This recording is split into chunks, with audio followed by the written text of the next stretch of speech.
দেখছি যে বাংলাদেশ টেলিভিশনে চেক বাউন্স করছে, রাষ্ট্রায়ত্ত প্রতিষ্ঠানের এই অবস্থা কেন?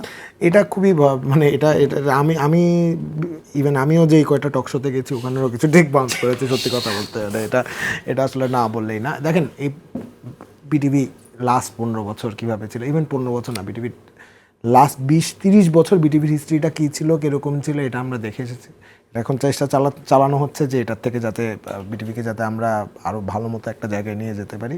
সো টেকনিক্যালিটিস ইয়ে হচ্ছে আর কি, যে উন্নতির দিকে। সরকারের কি অর্থের অবস্থা, মানে অর্থের সরকারের অর্থ না, এটা বিটিভিকে তো সহযোগিতা করতে হবে। বিটিভি যদি এখানে আপনার না কিছু খারাপ অবস্থায় চলে যায় তাহলে বিটিভিকে তো সরকারকে টেকাতে হবে। কিছু নীতিমালা আছে, কিছু নীতিমালার কথা কিন্তু উঠছে। আমরা প্রায় কনভারসেশনে দেখি যে বিটিভি, বিএসএস এদেরকে সবাইকে এক জায়গায় নিয়ে আসা যায় কিনা।